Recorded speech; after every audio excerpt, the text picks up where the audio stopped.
Welcome. I'm Sebastian Mahfood, and you're listening to WCAT Radio, the on-air wing of En Route Books and Media, bringing you the dulcet sounds of Catholic wisdom, as we welcome today The Lost Voice with John Studi and Jacob Nelson. Welcome to The Lost Voice Radio, where we seek to uncover the lost voice of Socrates, which is the voice of wisdom, which spoke to him over 2,000 years ago. I'm John Studi, and along with Jacob Nelson, we're going to take some of the elements of classical philosophy and theology and bring them into engagement with our daily lives. Now, Jacob. Yes, Studi. How are you doing? I'm doing pretty well. Just have a cup of coffee, enjoying the beautiful sunshine. Oh, it's much better than it was a couple weeks ago. It was raining. Yeah, enjoying nothing but raining. It snowed not long ago here in wonderful Minnesota. Where we could have all 4 seasons in 1 week. Well, one day. One really. day. Yeah. That's actually the case. I've seen trees fall off. You've seen trees fall off, huh? I mean, leaves fall off of trees and come back in the same day. Have you? No. No, you haven't. I'm sorry, Jake. No. Maybe one of those time-lapse videos. That's true. I've seen that happen. Yeah. How's your little boy doing? Little boy, he was kicking me today. What was he? What were you doing? What did you do to deserve that, huh? Well, I was just being me. Oh. Yeah. He's learning quickly already in the womb that I'm somebody that he ought to kick. So. Well, he knows that he needs to motivate you. Well, there's Get you that. going. Yeah. No, I was talking to him, and he kind of kicked me in the face. Aw. But that's cool. Well, maybe he wants to learn a little karate from Uncle Studi. For the record, he's still in the womb. He is. Yeah. He is. He's getting strong. It's amazing. I know, it's crazy. I think Molly was sitting against the table once, and Michael kicked and moved the table. Wow. Yeah. My mom said that I kicked like crazy when I was inside of her womb. That sounds about right. Oh, right. And I gave her bruises.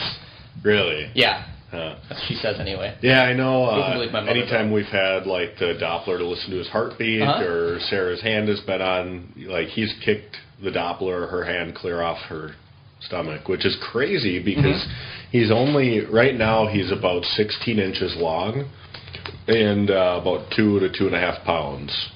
So we're at 27 or 28 weeks right now, 27.5 weeks, I think. So it's crazy how strong those little guys are, for just being blobs of tissue, as science calls them. Which is very strange. Yeah. Because aren't we all blobs of tissue under a materialistic worldview, just differently arranged? Yeah, more or less. Speaking of strong, I remember one time when I was younger, I was changing the diaper of one of my nieces, and she was like 6 or 7 months old. And I was changing her diaper and playing and making faces and everything, and he kicked me right in the nose and started gushing blood everywhere. She did not give you a bloody nose. She did. How old was she? Oh, she was more like a year. But still. If I make her sound younger, it's more. Mr. Black Belt. Bloody nose. Well, it runs in the family, I guess. My niece is deadly. What is your black belt in? I have a black belt in Taekwondo and also one in karate. Okay. So I've been doing jiu-jitsu for a little while now. I took a break last month, and I can tell you that take a break from jiu-jitsu, a month-long break, and you come back, and things are a lot tougher. Things are a lot tougher. Do you feel like in Taekwondo, because you haven't done it in a while, you're, lacking in some way?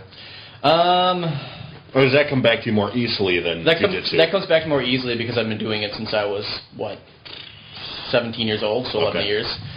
So it's like riding a bike in some ways. It does take a little bit of time to get back in the saddle, so to speak. Yeah. And get your distancing down, head movement, and really the big thing is refinement. Yeah. Because after 1 or 2 sessions of sparring, I can usually do just fine, but I have a hard time gauging how much effort I put in, or how, or working on like those small details like head movement or distancing, controlling the gap and the pace of the fight. Yeah. So those are the things that take a little bit more time to get back. Martial arts is truly an art. I've watched some YouTube videos you've sent me and just some on my own, and it's really incredible. Just watching somebody who appears like they have advantage, and then all of a sudden they're pinned. Right. Or they're tapping out. It's like, wow, in that last half second, a lot of things just happened. Well, and that's the thing, is that, I've done karate, I've done jiu-jitsu, I like karate quite a bit. The school I went to was very good, especially for stand-up stuff, stand-up grappling, striking. But the jiu-jitsu aspect, especially when it's on the ground, is just incredible how much advantage you get over just the average Joe. Right. If you have any training whatsoever. Even if the person is bigger and stronger than you, if you have 5-6 months of jiu-jitsu training that you've taken seriously, you will absolutely manhandle them. In fact, when I went back on Wednesday, again, I had been out a month, and there was a new guy there who had actually been going for about 2 weeks. And he was bigger than me, stronger than me, and more aggressive. And I just lazily I was flipping him around, sweeping him, putting him on his back, putting him to submission holds, not actually going all the way through because I knew I got it, and the one I had on him was kind of a jerk move. It's called a neck crank. Oh, no. Where you're on top of them in a mount, you put your arm underneath their neck, and then you grab your own bicep, put your hand on their forehead, and then you stretch them out. Yeah. Cracks your neck, hurts like crazy. And I decided I didn't want to do that to the new guy. The worst one is the can opener, where you're in bottom guard and the guy on top guard grabs your head and just pulls your head down towards your stomach. Hurts so bad. And the worst part is, it hurts when you're in the submission, but you could resist it and not tap out. But if you don't, the next 3 days, misery. Yeah. Nothing but misery. You can't move your neck. You can't sleep. It's terrible. Wow. But yeah, love jiu-jitsu. Love doing I would love to learn sometime, but, I'm lazy. Yeah. Well, once I feel like I am sufficiently skilled at jiu-jitsu, I think I'm going to start putting together some stuff for our friends and especially our kids to start teaching them how to defend themselves. I want to make sure that's something that Michael will learn how to do is defend himself effectively. He's going to be a small kid. He's already a small guy. Yeah, and baby Nelson is going to grow up and he's going to hunt with me. I take him duck hunting or turkey hunting and all that. And, are you calling me a turkey? Well, do you want me to hunt you? No. All right. Okay. Speaking of which, there's a big group of turkey that are roaming our neighborhood. And are there? They're just hanging out off of the highway. Like, they just stand there and watch cars. And I've seen the same turkey 3 days in a row just hanging out on the highway watching cars. Like, dude, you're going to get killed. But anyway, baby Nelson, I want to grow up and teach him the benefit and safety of firearms and all of that. And even if he grew up and decided he wanted to be a carry permit holder and, obviously abide by all the safety and everything of it, carry and firearms and things are just one small facet of self-defense, and somebody who carries can easily be disarmed if they're not aware of their body and their surroundings and everything, and then that can be very dangerous. So it really takes a multifaceted approach to self-defense to truly be able to defend yourself. Right, and I totally agree. That's kind of the ultimate of self-defense, is having that gun. There was a study in the 1980s by two sociologists, and I think they repeated it in 2003 and 2004 from two sociologists named Tark and Clack. I forget their first names. But they found that by far the most effective way to defend yourself, it brings rate of injury for the victim and rate of injury out, interestingly enough, for the perpetrator, down to almost zero, is having a gun. Wow. Once that gun is drawn, if it's a self-defense situation, not like a gang fight or something, obviously here, once that gun is drawn, there's practically no chance that there's going to be a serious injury. Huh. There might be some scuffle or whatever, but I wonder how that study would have changed since the 80s, because since the 80s there have been a lot of states that have taken on new laws in support of conceal and carry. And so now with a wider field in which to study, I wonder how that may have changed. Well, that's why I said they repeated a study in 2003, 2004. Oh, I wasn't listening to you. Oh, that's fine. Neither was I, so we're all fair here. But yeah, so it did work out really well. Yeah. And that's, I think even you can look at some of the states with the highest gun control laws, or the cities with the strictest gun control laws. D.C., New York, and Chicago. Yeah. They have the highest murder rate. Well, or gun violence rate. And it's much lower in areas where the guns are more available. Yeah. And the thing is, too, and people forget about this, is that the Second Amendment isn't for necessarily the sake of self-defense against citizens or hunting or sport. It's actually for the sake of being able to protect yourself against a tyrannical government. Right. So, just saying, we have... it's almost a bad argument to say, well, guns contribute to gun violence. I'm like, well, of course they do. Right. But that's not the point. And this show is not about gun violence. It is about spiritual warfare, so we're kind of on topic. Look at us. Transition, Jake. I didn't even see that transition coming. But just a quick note on the firearms, too, is because there's a lot of people out there who are uncomfortable around them or have never grown up around them or have preconceived ideas about guns and gun violence and gun laws and everything else. And I'll just say I'm a big proponent of the Second Amendment, but that has to be coupled with, as our former president said, common sense gun laws. Well, yeah, common sense gun laws are good, but we need a government that enforces common sense gun laws because the gun laws on the books there's so many laws on the books, they're just not enforced. And it's kind of ridiculous. So. Oh, no, was it St. Augustine or Cicero, someone like that, said that many laws indicate a bad government or something like that? So yeah, just look at our tax law.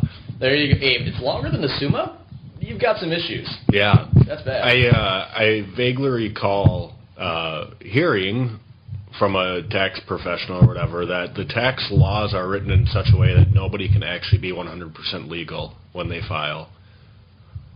So the IRS always has a reason to go after somebody. Oh, ain't that cute? Now, I'm not a tax professional, so I could be wrong on that, but I recall hearing that, and to me, it's just crazy. Tax law should be pretty simple. God never asked for more than 10% from Israel. Our government shouldn't ask for more than 10% from its people. And that should be just across the board, flat tax. Or I personally like consumption tax. So you don't have an income tax because, by the way, that's against the Constitution. No income tax, just a consumption tax. You pay tax on everything you purchase. Mm-hmm. That way you have control over how much tax you pay. If you want to buy a Mercedes, you're going to pay more tax than if you want to go buy a Geo Prism.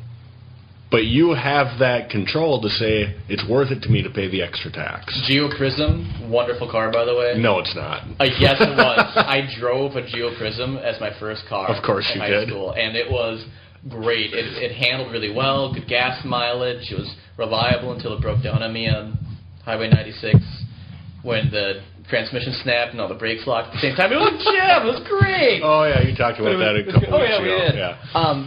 But going back to the self-defense thing, I completely agree with you. I want my son to be able to defend himself with his body if he needs to, and especially in a safe way. That's the thing about jiu-jitsu is it doesn't always have to end up like breaking somebody's neck or arm or punching him in the face. You can pin somebody really well or put them in a hold so that they can't move. Right.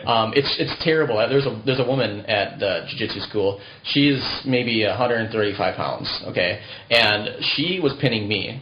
And holding me down. It was really, really tough to get up. And she's almost a black belt, so she's very highly skilled and everything. But just the leverage, the angles, the proper control of body movement and everything is amazing. But like I was saying, having the ability to having recourse to kind of that nuclear option with a firearm when you need it is also something I want for my son. In fact, that's part of the reason why I'm pursuing a PhD in philosophy is because I want to be able to arm my son with the best equipment I can possibly give him, so that way he can defend himself spiritually against the many attacks that are going to be coming in the future. Yeah. And I was most especially freaked out and spurred on to pursue his spiritual welfare and in the spiritual warfare he's going to be entering into when just a couple of weeks ago, Molly and I were sitting down for dinner. And we were just talking like a family, and Michael's over there. He's eating his yogurt or his cottage cheese or whatever. Oh, that sounds fantastic. And then, he loves that stuff. Every day, it's yogurt, cottage cheese. Can I have cottage cheese, please? And then he wants to draw Uncle Jake. And then he draws Uncle Jake, who is a scribble, and then Aunt Sarah's a little star. It was adorable. And he drew that star, too. Yeah, that's pretty good. He's done it more than once, which is really interesting. But then... So we were just chatting. Michael wasn't really saying anything, and suddenly he stops, looks up at the corner of the kitchen, puts his hands up, and says, "Hi, ghost." That's creepy. And Molly and I just stop and say, "What?" That was terrifying. And the worst part here was just a couple days ago. Yeah. Michael was sitting in his high chair. And I was... Same room? Yeah, basically the same room here. Oh, boy. And we were just around the corner from that room. But I was sitting there, and I was preparing some of his food for breakfast, and then I see his chair move. And I'm dead serious, yeah. I'm not lying to you, okay? And then he turns to me and says, "Daddy, no pushing me." And I turn around and say, "Michael, I'm not pushing you." And then I realized he didn't slam his head back. He wasn't up against the wall, didn't push himself. And so I was wondering, what the heck was that all about? And then earlier, the night before, in the bedroom, we heard a big crash, and we had no idea what it was. And all we could think of was when Michael looked up to the ceiling and said, "Hi, ghost!" And we're thinking, are we haunted? And it's like, well, we did the blessing, the chalk blessing on the doors, and we pray in the house and everything. We got to get Father Rudolph to our house at some point. Yeah, here. you should probably have it blessed. Probably. Although, okay, just to or minor clarify, exercise. Just to clarify here, I don't really think that we're really having some sort of infestation of a ghost or a spirit or anything like that. Are you saying that because you hope that's not the case, or do you really believe it's not the case? Can't it be both? I don't see the contradiction here. But seriously, so I think with the books, What crashing. books? I suppose I just jumped over the crashing noise. So there were books. There were books. I have tons of books, and Molly gets mad at me sometimes because I do all my research up in the living room, and then I have like 13 Aristotle books and a stack of Aquinas. Yeah.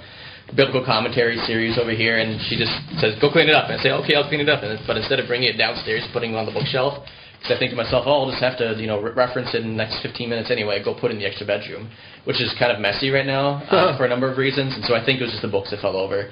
And then with Michael's high chair moving, But Thomas's first way of arguing for God's existence, the unmoved mover, and he says that there's no case where something that's in pure potential can put itself into actuality.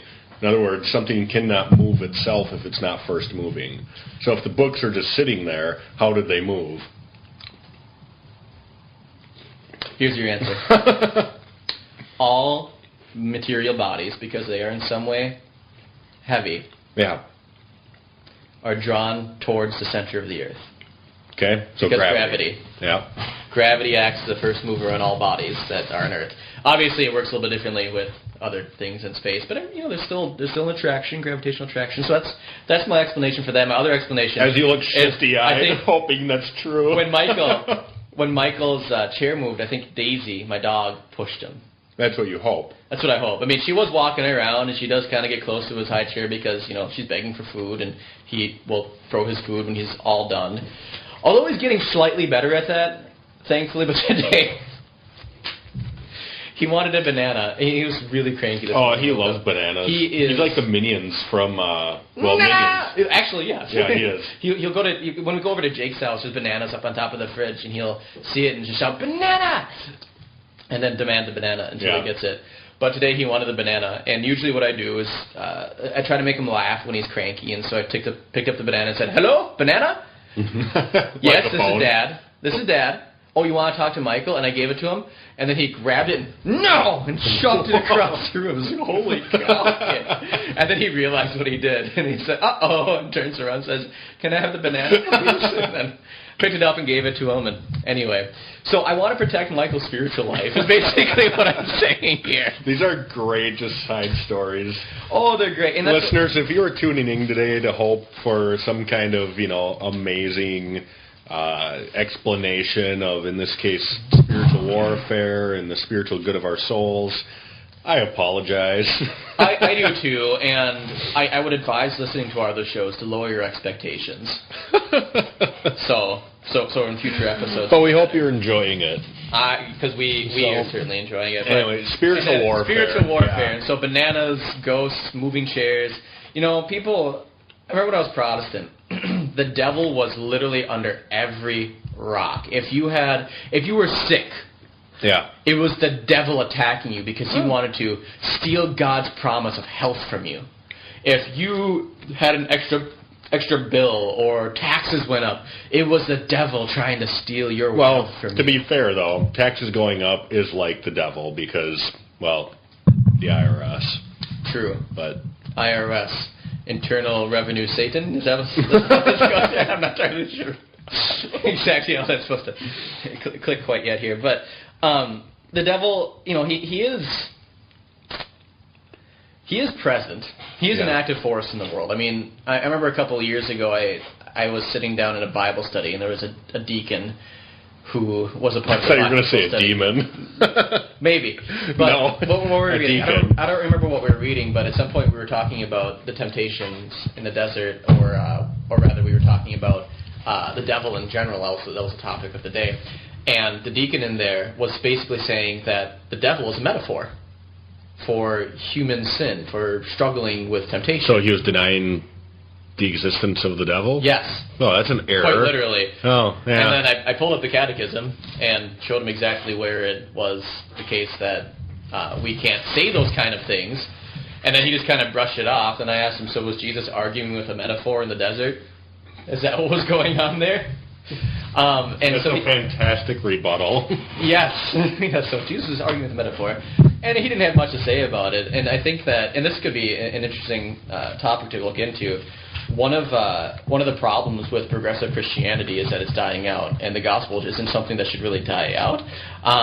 Wait, it's progressive Christianity isn't progressing? Isn't that fascinating? Once you abandon spirituality and the supernatural and start not demanding anything of anybody and just saying that religion's all about being nice to each other and coming into self-discovery, people might realize that, well, if that's what religion is, then maybe I don't need it because I can be a nice person on my own. Right. It's like what C.S. Lewis says in Mere Christianity.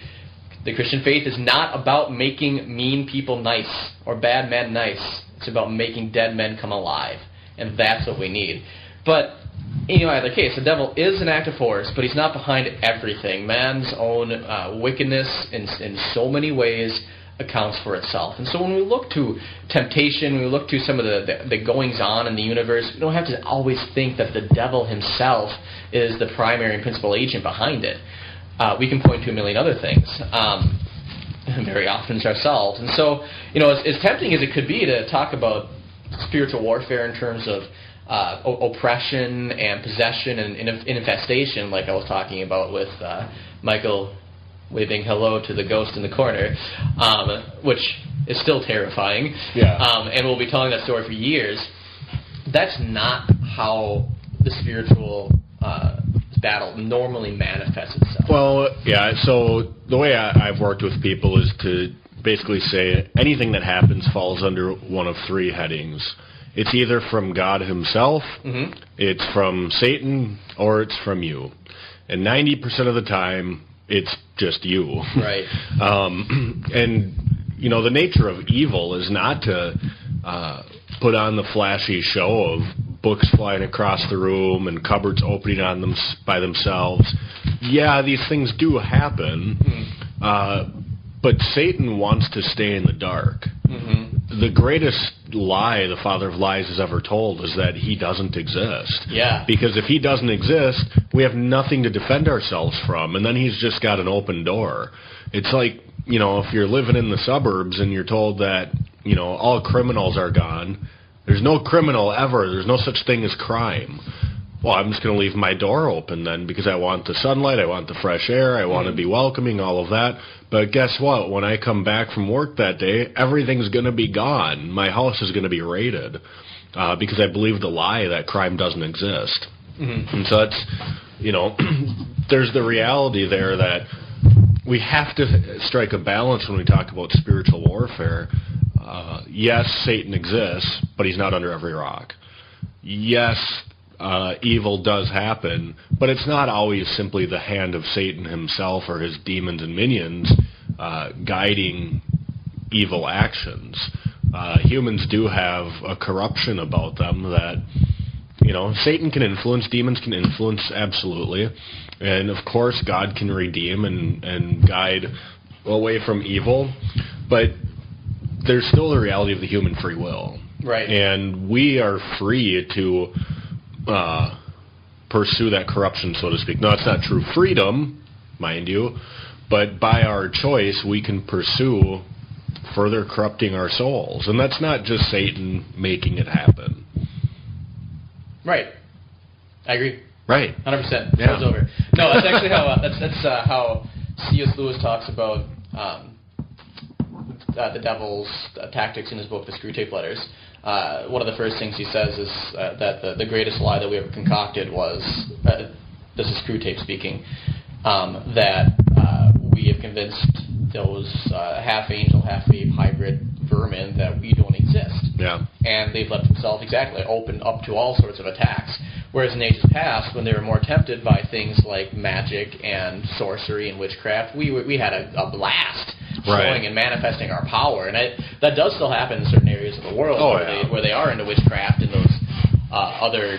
I remember a friend of mine started an orphanage down in the Dominican Republic. And she and her husband had gone into Haiti to look at starting one there. And they were cautioned very much to avoid the witch doctors because they're very powerful down there. And they had talked to a man who had gone to a witch doctor or encountered a witch doctor or something. I don't remember the exact details, but in any case, the witch doctor had cast a spell on this individual. It's like, it's just, horseplay or whatever. This isn't real. Well, he started coughing up nails and glass and other sharp objects, and he didn't ever eat those, but he kept coughing them up until he had an exorcism of some sort or had a blessing. I don't remember how it was resolved, but that magic, sorcery kind of stuff does in fact happen. Right. And it happens in a very interesting places where it's hard to have somebody automatically start recording it or looking into it or taking some sort of measurement or whatever. And it's impossible to repeat, too. And that's one of the things is that people say if there are spiritual manifestations like miracles or demonic possessions, any supernatural activity, then we can automatically submit it to the scientific rigors. Well, no, you can't.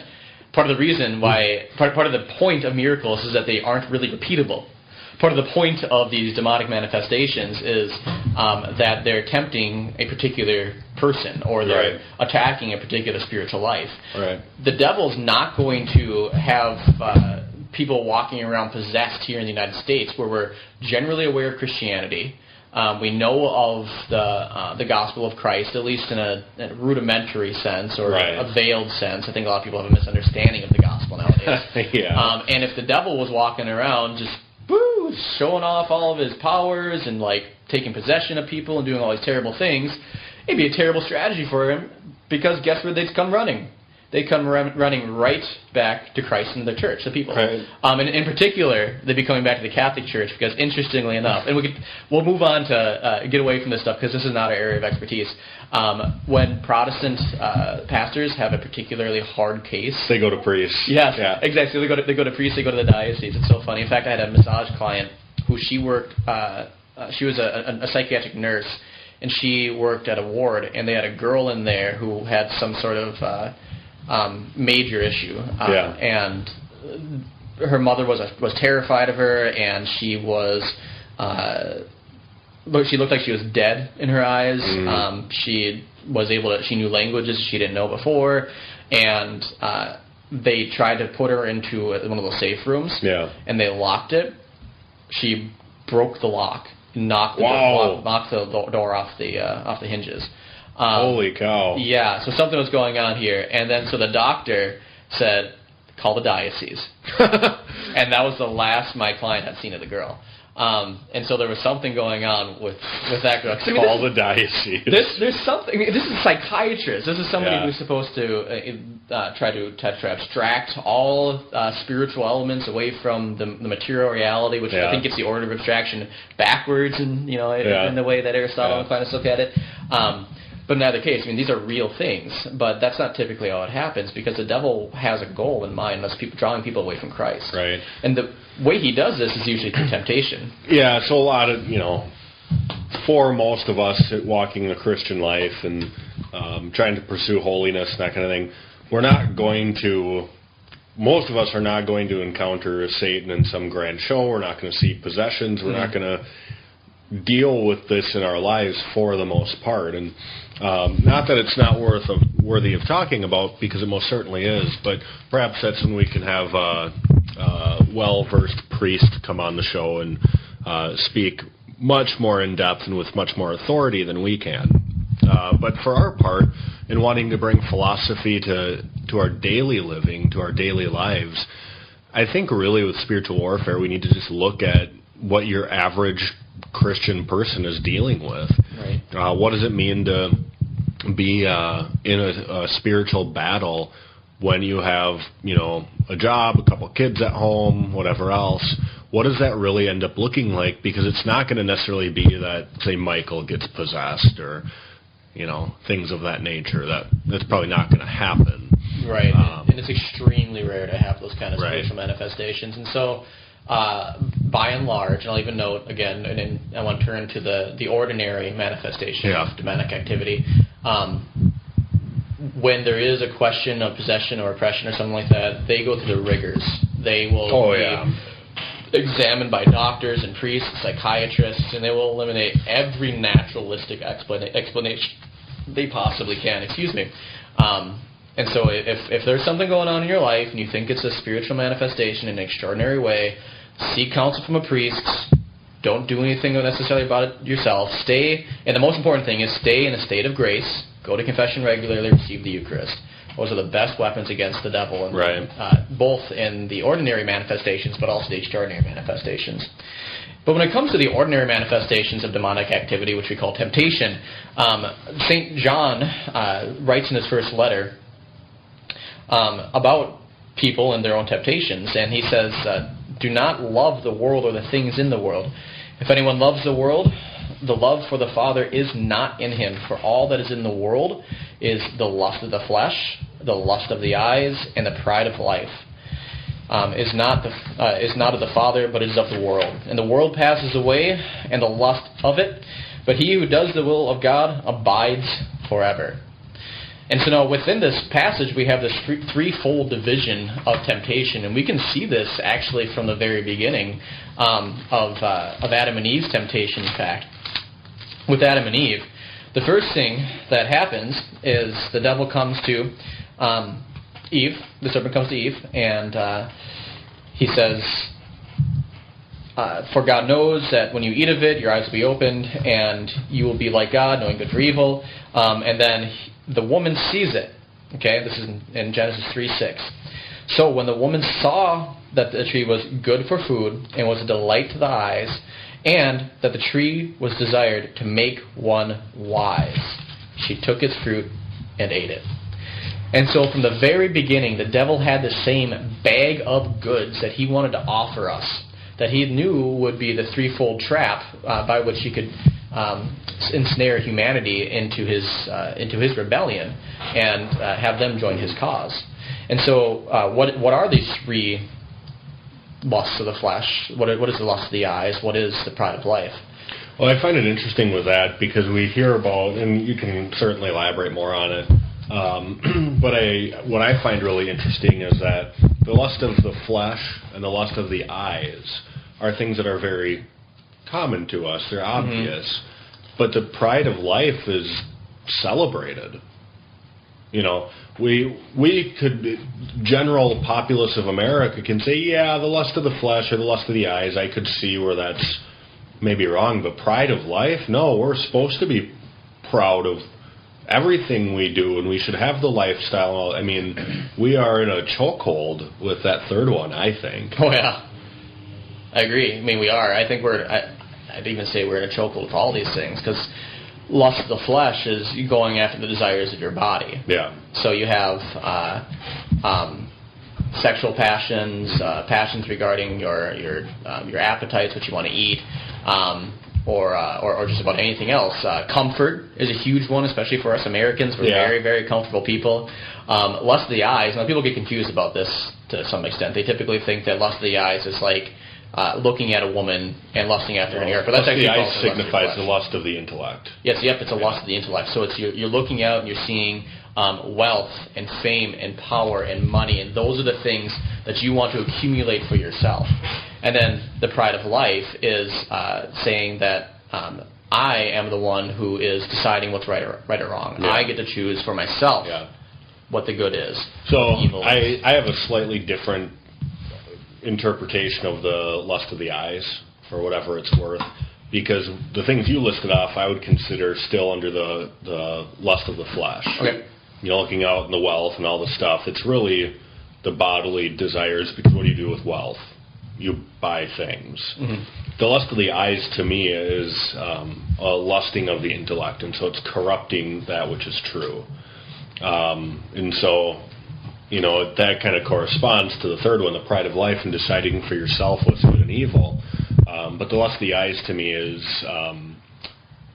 kind of a casting off of authentic or undeniable truth, and just kind of creating your own truth, or falling into philosophical sophistry and things of that sort. Mm-hmm. I see it more of the lust of the flesh is kind of a corruption of the will, the lust of the eyes is a corruption of the intellect, and then the pride of life is, I don't know if there's a good allegory for that, but it's a reverse. I think I'd almost say it's like a reversing of the order of creation, because you're putting yourself in the place of God. Now, when I talk about lust of the eyes, I think about how Christ in Matthew 6 talks about how the eyes are the window of the soul, and if the darkness that's in your eyes is light, then how dark is that? How dark is your soul? Basically, is what he's saying there. I have to look at that again to get the exact quotation. But when I think about the lust of the eyes, what I'm seeing is it is an intellectual thing, because it's what do I want to focus my life on. Sure. So for us, we understand that the true good for man is to have the knowledge and contemplation of God. Which is our supernatural end. Our natural end that we can attain on our own merits comes from the contemplation of truth, like Aristotle talks about in I think Nicomachean Ethics, book 10. You know more about that than I do. And then I don't know the books by heart, but 10 sounds about right. Yeah, and then I think Socrates talks about it in Republic, book 7 or 8, one of those two, about the good, the contemplation of the good being what we're Socrates talks about it in book 1 too. Does he? Okay, you're probably right. In either case, it's when we have lust of the eyes, it is an intellectual thing, because we're putting our good somewhere where it ought not to be. Right. And then that's the direction our flesh goes. Right. If that makes sense. I think that reconciles where we were looking at. I think so. Things a little bit differently here. Anyway. But the Catechism talks about this battle too. If we look in paragraph 27-25, starting there in the Catechism, it talks about the battle of prayer, and I think this really gets a lot to the heart of what the day in, day out spiritual battle is for just your common lay person. This is going to look different for priests, it's going to look different for religious sisters and brothers, and it's going to look different for lay people. But as far as us lay people, I think this is a really great section to hone in on and to really understand what spiritual battle really looks like. And in the following paragraphs here, it really, I think, kind of kicks your butt. Great. And this is, hold on to your chairs, everybody, because this can be a little hard. I am planning on going to confession after this. Good. So I hope I can make your confession all the more fruitful here. But it says, prayer is both a gift of grace and a determined response on our part. It always presupposes effort. So at any time we are complaining of our own prayer lives, we can immediately blame ourselves. This isn't somehow God hasn't given enough graces, God hasn't given us enough consolation, or any of this, because prayer always presupposes effort. Well, that's our fault. Yep. We haven't put the effort in. And it goes on to say, we pray as we live because we live as we pray. And so if we have difficulties in prayer, it's because we haven't rightly ordered our life to prayer. If we complain about our lives and really struggle to see the good of our lives, it's because we probably haven't prayed well for it. The Catechism is corresponding the way of life with the way of prayer. Mm-hmm. There's a direct correlation to those two things. Now, you could have difficulties in prayer in terms of, say, in Teresa of Avila's Interior Castle, getting into like the fourth, the fifth, the sixth castles. That's a different kind of difficulty in prayer, and those are good difficulties to face. What I'm talking about is difficulty in prayer of, man, I'm just not feeling it today. I don't really want to pray. Right. I don't have time. This kind of stuff. Well, that's because we haven't properly oriented our lives. I mean, even myself coming in today, we have a chapel just downstairs from this office. Jesus is present. And I come in, I'm getting my coffee, and I'm doing this and doing that, and, oh, yeah, well, Studi's going to be here in a few minutes to record. Well, I can go, pray for a couple minutes. Well, all I can afford is 2 minutes in prayer. I could have gone down there 10 minutes prior. I just wasted time, and I knew I was doing it. I haven't properly oriented my life. Well, that's one thing, too, is that sometimes when we start the spiritual journey, or we restart the spiritual journey, we think that in order to actually make progress, we have to have this half hour, 45 minutes, hour long, sustained meditative prayer automatically. Yeah. But that's not where everybody's at. Takes work. You gotta do things incrementally. Yeah, and so that's what the next paragraph gets into. It says, the spiritual battle of the Christian's new life is inseparable from the battle of prayer. And so if we're having spiritual battles, we also have to recognize the battle of prayer we're in. And it says, in the battle of prayer, we must face in ourselves and around us erroneous notions of prayer. Mm. And this is great right here. Tell me if you fall into this at all. I see the little grin on your face going, oh, no. Oh, my prayer life is terrible. Some people view prayer as a simple psychological activity.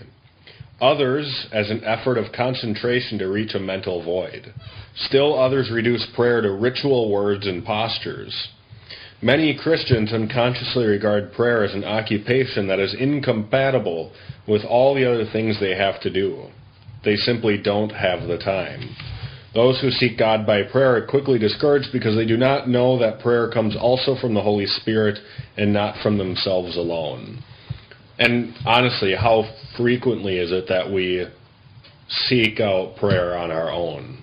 Somehow it's our activity that reaches to God, like the Tower of Babel. Mm-hmm. That's not what prayer is, but I would say most Christians begin their pursuit of prayer in such a way. It's got to be something that comes from me. It's my prayer. Well, kind of. That's like saying the love in my marriage with my wife is simply my love. No, it's a shared love. Mm-hmm. It's a shared communication. Right. Well, it's that you were talking about before where, and all our listeners might be thinking this. So you're saying that it's not something we do, but earlier you said it is something we do. But then the question is, well, wait, hold on a second. Where's the real thing? It's our effort, but it's not our action. Yeah, it's our efforts, but it's not our power, I think, is the thing. Right. Because we're given that sufficient grace at all times. God always gives us sufficient grace for sanctification. Mm-hmm. And so it's a working with that. But and if we approach prayer in that way, then prayer is something that will truly benefit us. And even if on a natural point of view, we can start moving towards prayer, that can help dispose us to receiving God's grace better, but it's only if we first respond to God's grace first. But if you said, like the Tower of Babel, if we try to make it this Herculean effort on our own part, right, then not only are we going to fail in prayer, yeah, as in probably not have a very consistent prayer life, even if we do get to that point, we will fail in prayer because we've missed the point. Yeah. It's not about the ritual words. It's not right. about the spiritual entering into this void of consciousness or whatever you want to say for our strange New Agey ways of praying today. We are entering into contemplation of God. We are uniting ourselves to His will. In fact, I just had a friend on Facebook email me or message me today. and he showed me this picture. Stupidest thing I've ever seen in my entire life. It was does prayer work? And then it had one. It was a flow chart. It had one that went to prayer is redundant, and then the other one was prayer it doesn't do anything, and then the middle is like prayer serves no purpose, or the conclusion on both was prayer serves no purpose. And I'm thinking, you don't understand anything, literally anything. One, when it comes to petitionary prayers, God is not foreordaining the universe or foreordaining actions in the sense of this is all going to happen anyway, regardless of what anybody else does. He works through intermediary causes or secondary causes. And so we, too, are co-creators with God in bringing about His plan. And so that's not redundant because that's how God wants it to be. In fact, it's more fitting to a creator, to a ruler, to be able to govern through his subjects, his constituents. I don't think that's right. We didn't vote for God.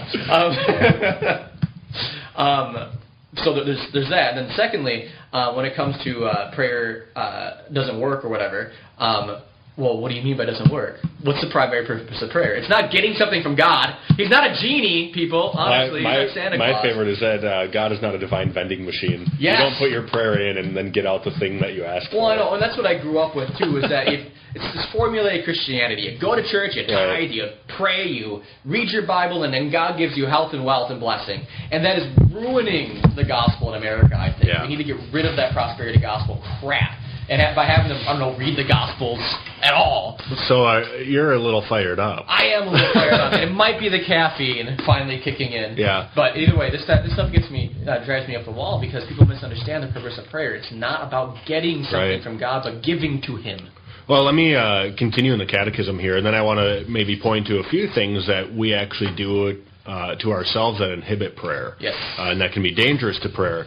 But it goes on and says, paragraph 2727, we must also face the fact that certain attitudes deriving from the mentality of this present world can penetrate our lives if we are not vigilant. And it goes on with some examples. Some would have it that only that is true which can be verified by reason and science, which that's not the only thing that's true. Metaphysics, everybody. Metaphysics means above the physical. So it can't be verified by science, at least not empirical science. And wait, doesn't empirical science itself rest on certain metaphysical principles like the law of non-contradiction, the law of identity, and mathematical principles? I mean, there's some issues here with this idea of that science is the only means of truth. Then it goes on, yet prayer is a mystery that overflows both our conscious and unconscious lives. Others overly prize production and profit, thus prayer being unproductive is useless. Still others exalt sensuality and comfort as the criteria of the true, the good, and the beautiful, whereas prayer, the love of beauty, philokalia, is caught up in the glory of the living and true God. Finally, some see prayer as a flight from the world in reaction against activism, but in fact Christian prayer is neither an escape from reality nor a divorce from life. And that is so true today, that we want to just run away from our culture. We want to run away from difficulties in this area and that area. And the church, even the church has difficulties. And we don't like leaders in the church, and we want to just run away. And that's not prayer. We must be united to the church. We can't separate ourselves from the church and her hierarchy and remain in good, right relationship with God, whose bride is the church. It doesn't work that way. No, it doesn't. We might be frustrated, that's fine, with certain things in life and society and even the church, but we can't allow that to corrupt our own prayer lives. And it goes on to say that finally our battle has to confront what we experience as failure in prayer, discouragement during periods of dryness, sadness that because we have great possessions we have not given all to the Lord, disappointment over not being heard according to our own will, wounded pride, stiffened by the indignity that is ours as sinners, our resistance to the idea that prayer is a free and unmerited gift, and so forth. The conclusion is always the same. What good does it do to pray? To overcome these obstacles, we must battle. We must battle to gain humility, trust, and perseverance. And this comes back to temptation. Yeah. The pride of the lust of the eyes, lust of the flesh, and the pride of life. we see this moved against in Jesus' temptation in the wilderness. The devil makes the exact same, offers the exact same bill of goods to Jesus, where he tells them, change this bread into, or these stones into bread. I will come and give you all this power of all the kings of the earth, etc., and then finally bow down and worship me. Replace God with something else. And within these three things, what does Jesus do? Well, number one, he's fasting and he's praying. So those are the two main weapons. And then what's in Lent? What's the third thing that we normally do? Almsgiving. Almsgiving. It's really fascinating here. Okay. So lust of the flesh. That's about satisfying our bodies, right? Yep. And so what do we do to counteract that? Fast. We fast. Fasting strengthens. It strengthens us against our ability to say yes to every impulse that we have, every desire that we have, and in that way we can combat the wiles of the devil, and we can be prepared for any assault that might come with that. But Studi, what about the lust of the eyes? Lust of the eyes. Oh my gosh, Jake, almsgiving. Wait, what? Yeah, almsgiving, because what we're doing is we're giving away this power that we have, whether it be with our own time, with our own talent, or our own treasure. We offer something to God and empty of ourselves, okay? Because whenever we begin to empty ourselves, what do? We make our cup more open to receive God's grace. So if I want to put more coffee in my cup, I should drink more coffee. Yes, exactly. And then you get more coffee in your body. Right. And then life is better. Then life is given to my soul. Life is given to your soul. And then we have... dark roast soul. Dark roasted soul. Dark roasted coffee. And then we have the pride of life. Which, of course, is prayer. Because if you have pride, what's the best remedy for pride? Growing in humility. Right. So that's why we get down on our knees and recognize that before God we are nothing. Well, that's in my theological training what my professors called the ground of being. Being on the ground? Yes, being on the ground. No, the idea of ground of being is to be grounded in what I am as a being. Right. So God is God and I am not. It's like the whole message of the Bible, Right. God is God and I am not, and that's really the foundation of prayer. Why would I pray to somebody who's not, powerful over this world? Why would I pray to you, for instance? That wouldn't make any sense. You have no power at all.